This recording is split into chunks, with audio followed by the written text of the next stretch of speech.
دوستانو السلام علیکم. اوس تاسو ته زه یو بله کیسه کوم دویمه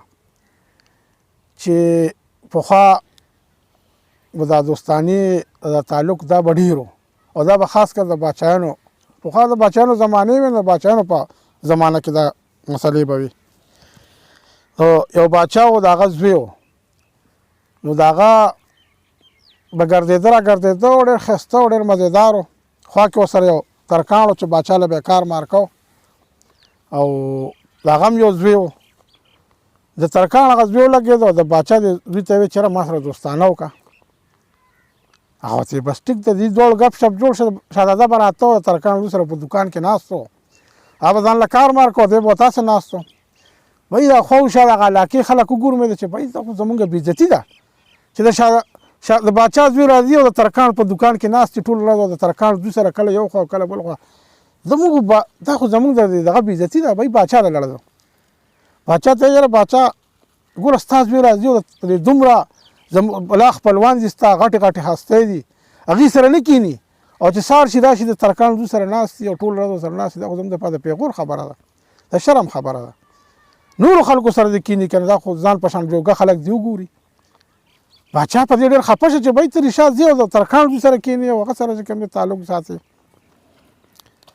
بهی باچا ورته ویل چې یاره زوی یې راوغوښته ورته ویل زویه داسې کار به وکړې چې د ترکاڼ زوی له به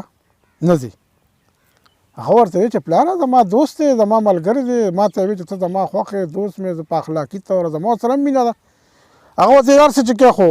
که د نن نه پس مې په دغه دوکان کې ولیدې نو ښه به نه وي. بهی شهزاده په یوه پریشانۍ کې ګیر شي دا پلار مې ما ته څه وایي. دی راغی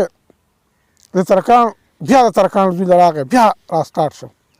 هغه ورته ویل چې داسې که ستا پلار پرې خفه دی نو ما له مه راځه زه غریب سړی یم او ټیک ده چې زما سته خوښ یې زما سره مینه ده خو چې ستا پلار نه ده خوښ نو بس زما دوکان ته ته مه راځه. زه غریب سړی یم ما به اخوا دې خوا کې اوس تاسو د خلکو نه زه یارېږم دا ټول مالداره خلک دی. هغه ورته خلک به خپل کار کوي زما تا سره خپله مینه ده په خپل ځای ده زه پوه شه زما کار پوه شه. هغه ورته بس هر څه چې دي خو لکه بهی زه د خلکو نه ستاسو یارېږم. یاره خیر خو شهزاده به بیا هم راته چې شهزاده به راته نو بهی دغه ولګېدو باچا ولګېد ترکاڼ له سوال جواب ورکړو چې دا دوکان به دې بهی نه کولاوی ځکه چې بهی زما زوی درځي او ستا زوی او بس که چېرې داسې نه کېږي نو بس د کلي نه به وځي. بهی راغی ترکاڼ پلار ولګېد راغی زوی ته یې ویل چې یاره دغه سره شهزاده سره کښېنې پاسې خلک پرې خفه دی باچا پرې هم خفه دی. هغه وایي چې دوکان به نه کولاوی. بهی چې کوم دی نو دوکان ته به نن نه پس ته نه ځې. هغه ورته بس ټیک ده بهی دې دوکان ته نه ته دوکان بند و. شهزاده راغی تپوس یې کوي دا دوکان ولې بند دی.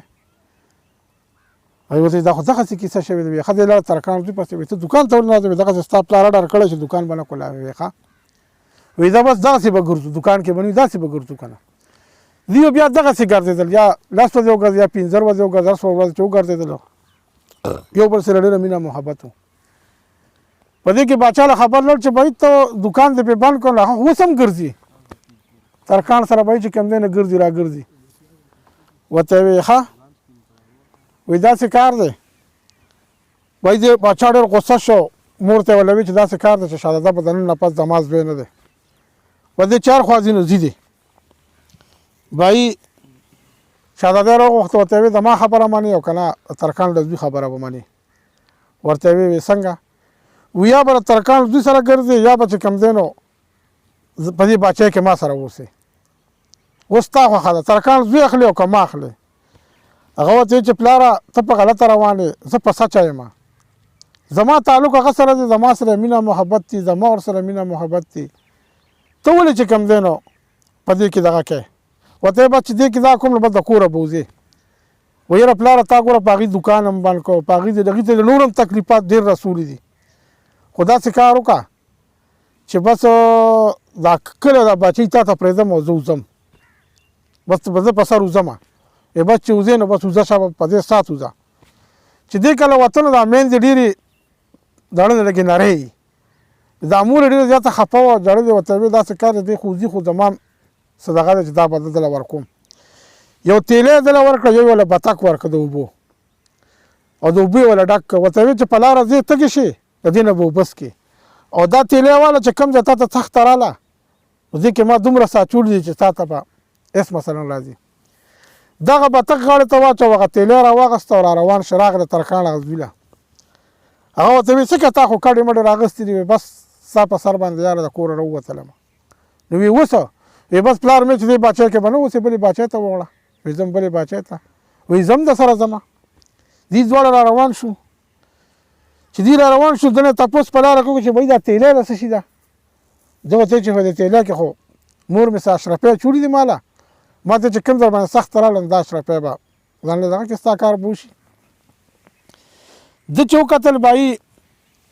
نو دا خو کمزوري سړی و لکه زما بس مال تېړه ټینګ نه کړ. هغه وایي دا خو شهزاده دی او سړی دا شی د ده نه سوال غواړي په یو طریقه باندې. بهي اشی چې کوم دی نو ده ته چل هنر جوړ کړو. په لار دی روان دي سفر کوي اوبه څکي. بهي چې کوم دی نو کله دې اوبه څکي کله هغه څکي کله دې څکي کله هغه څکي. یاره ده په څه چل هنر باندې دا اوبه لږې کړې او ردنه یې بطق واغستې ده او په نمبر به دې اوبه څکلې دي روان دي مزل کوي داسې مازدیګرۍ ټایم دی یو ځای ته دي ورسېدله.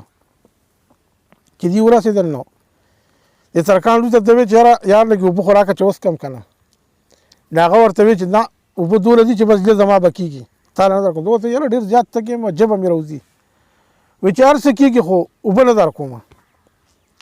ورته وایي ځکه دا ته څه ټوکې کوې ما سره. وی اوبه درکوم خو په یو شاټ دا سترګې به دې ماله راکړې. نو ده خو وایي که دې ما سره ګپ لګي خاندانې خاندي را خاندي.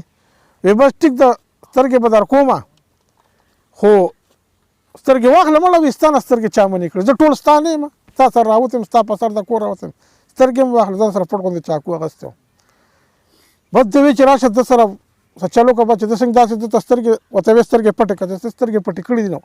د एकदम په چاقو باندې دواړه طرفیان والي دي. وایي هغه په سترګو ړوند شو لاس یې کېښود په سترګو بس په ځای کېناستی ده. ته وایي چې دی را سره څه چل وکړو. وایي چغې سورې ول لاسونه یې والله والو دی ولګه دغه دغه یې ته نه واغسته تیلی د پیسو هغه بطق یې هم ورته وغورځو او واپس ترې راغی. هغه یو خوشې ځنګل و ډېر انتهایي لوی ځنګل و. د شهزاده خو مخکې نه لیدلی و چې دا خو ډېر خوشې ځنګل کې زه ده ووالمه. راشه دې کې به څه کوم دا خو شپه راله ده خو موږ ته مازدیګر ټایم ورو ورو به اوس تیاره دي څه لیدل خو نه نظر یې نه وتلې پوه شوې. بهي دا خو اوس شپه راله اوس به څه کومه. په دې کې چې کوم دی نو بهي دغه ولګېدو. ده وایي چې داسې لاس یې تپول یو ونې مخې ته راله. چې یو ونې مخې ته راله دې هغه ونې ته بهي په دغه باندې وروخته چې راشه اوس شپه په دې کې تېره کړه په سترګو خو ړوند یم او چې سهار شي چې په کته ناست یم ته زمری یا څه شی راشي ومې خوري. نو دې هغه ونې ته وخته چې دې هغه ونې ته وخته نو بهي په هغه ونه کې ناست چې شپه شوه د هغې ونې لاندې دوه ځناوران راله. یو لومبړه راله او یو زمری راغی. نو دې زمري ته دا زمری او دا لومبړه یو بل ته لګیا دي. دا لومبړه دې زمري ته وایي چې ته د دې ونې خوا ته څله راځې او دې بره په ونه کې ناستې خبرې اوري. دا زمری ورته وایي چې دې ونه کې دومره لوی کمال دی چې څوک څه قسم بیماري د هغه ته هر قسمه بیماري د دې ونې پاڼې راوالي ویې ټکوي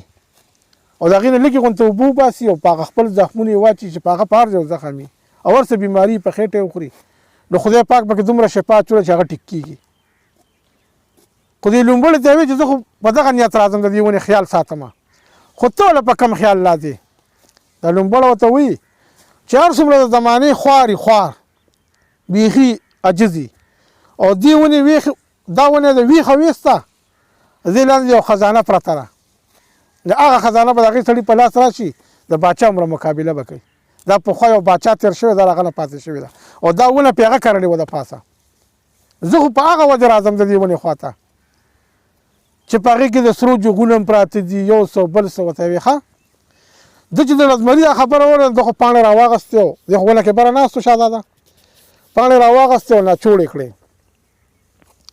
او په سترګو باندې یې دغه کړلې. بهي د ده خو سترګې ټیک شوې एकदम ټیک شوې زخمونه مخمونه هر څه ټیک شو. ده خو دا کمال ولیدو او د دویم کمال خو د ونې لاندې پروت دی. بای دی ولګېدو دی چې سار شو رڼایي راغله دی د ونې راکوشو چې راکوشو نو چې راغی اوس په باچای کې ډېر لوی خفګان دی بلې باچای ته ووړېدو ډېر غټ خفګان دی په باچای کې زه تپوس وکړو چې بھائی دا خلک ولې دومره پریشانه دی خفه دی چا ورته وي د باچا لور بیماره ده او انتهایی بیماره ده د باچا اووه لوڼه دي خو نورې لوڼه دومره ښکلې نه لکه دا شهزادګۍ چې څومره ښکلې ده او دومره مین په یو لور باندې باچا نه و لکه چې په دې جینۍ څومره مین دی او د هغې د علاج دپاره د دنیا ډاکټران د دنیا حکیمان دا هر څه راله خو علاج ونه شو ناکامۍ سره روان دی وی ښه وی یو کار وکړه وی باچا ته وایه چې یو حکیم به راځي علاج به کړي خو د هغه هم څه شرطونه دي وی باچا راکسلی ورته یې مړه وی بلا خو خلکو علاج نه کړې ته به څنګه علاج وکړې ورته یې غږ ډاکټر وی زه ولې علاج کوم د خدای په حکم خو باچا ته ما پیش کړه خو زما شرطونه دي یا به منې وی څه شرطونه دي بس باچا ته به وګورم باچا ته باچا قربان شم باچا ته سړی راغی ورته کس دی او وایي چې ستا د لور علاج ما سره شته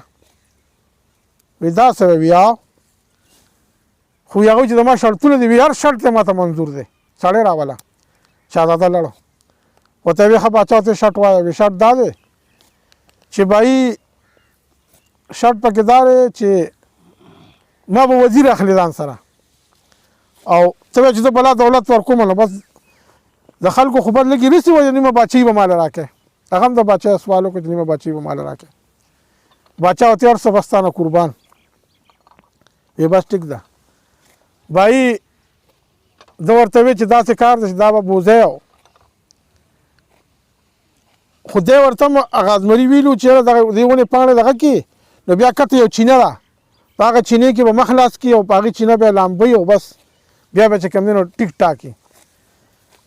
نو زه ورته وی چې دا جینۍ به وړی او پلانکې ونې خواته به یې ماله راولی او هلته به د دې علاج زه کوم او پوره 3 ګنټې به پرې لګي د دې په علاج وي بس ټیک ده خو دا به د لاسو خپونه تړلی که چې هغه زه کومه دوایي لګوم د هغې ډېر ناکاره سوی دی ورته وی بېغمه شه بھائی دی د لاسو خپونه وتړله او دې ځان ړکو را ړکو ځان یې ګرو را ګرو خو هغه دوایي چې هغه جوړه کړه هغه یې پرې ولګوله او بھائی چې کوم دی نو هغه دوایي یې پرې ولګوله او دې ډېر سوی کو بیا د هغې نه بعد بوتله او په هغه چینه کې یې پاکه کړه چې پاکه شوه دا به یې ټیک ټاک شوه کم د دې په بدن چې کم زخمونه وو او کم په منې دانې وې په کم غم کې مبتلا و هغه د دې نه ختم شو پوه شوې بهیک چې کوم دی نو هغه د دې نه ختم شو په کیسه کې چې کوم دی نو داسې لږه غونته چای مزېداره خوند کوي او چای موږ له راله تا واورېدو نو بهی چې کوم دی نو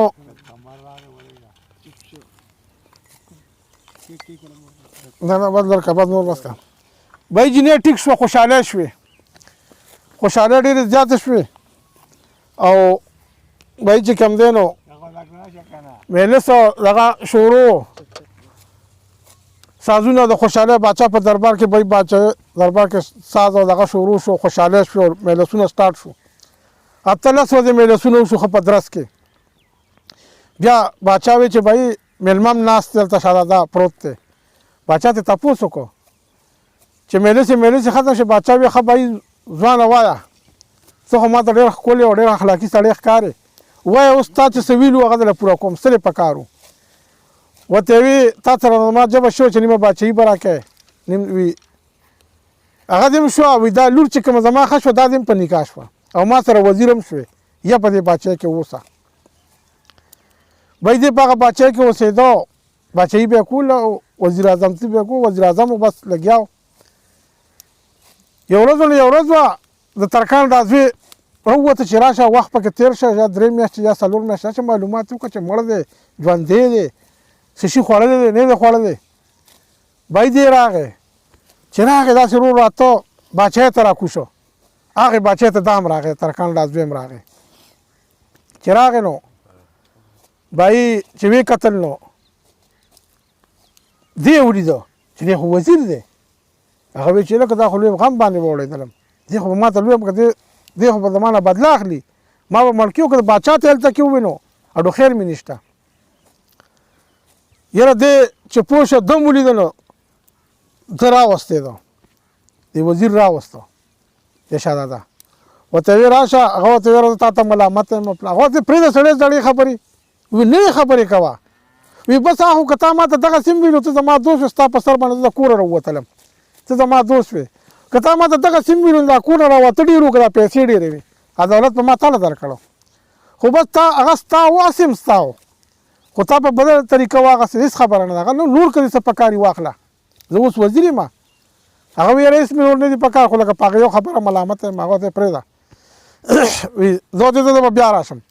دې چې راووته ورته ویې چې هر څه چې دي خو لکه که دا راز دا اوټ کړي یو پیره زما خو مرګ دی د ده څه طریقه کول غواړي چې په څه طریقه باندې دې ختم شي زه سوچ کړو په هغه وخت کې به چې عیسایي و نو هغه به چې چا سره به و نو هغه به هغه قتلو او هغه به وزیر اعظم نه شو جوړېدی نو ده ویې چې راشه به په ده باندې عیسایي فتوا ولګوه ده خو دلته هسې هم څوک خپلوان نشته خو بله بچۍ ده نو ده به یې هلته خلکو ته په هغه قوم ته خلکو ته ووایي چې بهی تاسو په عجیبه خبره اخته یې ستاسو باچا وزیر چې دی ګوره هغه باچا لورې وله ورکړې ده دا لورې چې ورکړې ده عیسایي دی دا وزیرو او باچا وله جینۍ هم ورکړې ده او دی ګوره عیسایي هم دی او د عیسایي ستاسو یو خپل رواج دی هغه تاسو وجنه نه پرېږدئ نو دې مړ کړه که نه تاسو ګوره هغه زمانې وزیر اعظم هم دی او د باچا لور پې هم واده او نیمه باچایي هم دنه اخیستې دا کومه د داسې ورو په هغه کلي کې دغه پیدا کړه خلک یې را بلوه کړو ګرمه ګرمایي پیدا کړه خلک لګیا شه ځای په ځای چې خلک لګیا شه نو بایي باچا له خبر راغی باچا ته چې موږ درته نه منظورو ځکه چې ستا زوم چې دا عیسایي دی او وزیر کړی دی هم دی او د عیسایي خو موږ دا فیصله کړو چې دغه به قتلو وایي دا څوک وایي نو دې وزیر شهزاده پړو خوړه چې دا هم دقه سړي نه دا خبره دغه ګډه کړې ده نو ده وایي چې بس ټیک ده زه به پوره فیصله کومه پوره خو چې تاسو چا دا خبره کړې هغه به هم په دې مسله کې ناست دي هغې وایي چې بلکل به موږ راولو نو هغه خبر ورو تکه سړي ته ورسېد ده اخري سړي چا ویلي دا ما ته ده ویلو وایي دې هم راولی چې راغلی باچا ډر کړی کېناستل ټول وایي ښه وایي که زه عیسایي یم زما نه به سر کټ کوی خو که زه څه وایم او هغه ریښایي نو بیا به چې کوم دی چې زه چا دا خبره کړې ده چا څوک زما مخالف دي د هغه نه به سر کټ کوو هغې ورته به ټیک ده وایي زه د پلانکي باچا زوی یم پلانکي مې نوم دی او شهزاده یم او زما په کلي کې یو ترکاڼو د هغه زوی سره زما تعلق و د هغه په وجه زه د کور نه را بهر شوم او دغسې ما سره تیلی وې او زما سره هغه دا چلوک و نو دې خو ناستو په موقع او دویمه خبره دا ده چې دا علاج که موشه دا علاج و د دې شهزادګۍ زما علاج هم په هغه ونې په پاڼو شوی و چې کله ما د هغه سترګې ووهلې زما علاج هم هلته وشو اوس که زه دروغ وایم نو د هغې ونې په پاڼو کې د دې جینۍ شهزادګۍ علاج هم پروت و دا هم خو یو بل شی دی چې هغه لا پټ پروت دی د هغې نه به زما د دروغو رښتیا پته لګي د دغې ونې لاندې د سرو خزانه پرته ده او هغه پټه ده که تاسو یې نه منله چې لږ شوي ګورو د سرو خزانه پرته ده زه پلانکي باچا زوی یم زه شهزاده یم دغسې کیسه ما سره شوې ده په دې مسله کې راغلی هغې وی ټیک ده خلک راغی دغه ونې خوا ته هغه ونې یې ووهله لاندې چوکه ته لکه د سرو خزانه پرته وه باچا راواغېستله ورته یې ویې ځینې ګرفتار شو هغه باچا هم راوغوښته دغه پلار هغه هم راغی هغه هم زما زوی دی پوره تصدیق یې دي له ورکړه پوره دغه یې وکړه او بس هغه د ترکاڼ زوی راونیسو ته ته نمک مردار یې نمک حلال یې بس هغه چې کوم دی نو مړ کړو او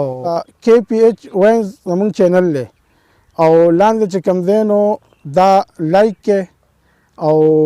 لاندې لینک دی هغه دغه کې نو تاسو ته به راشي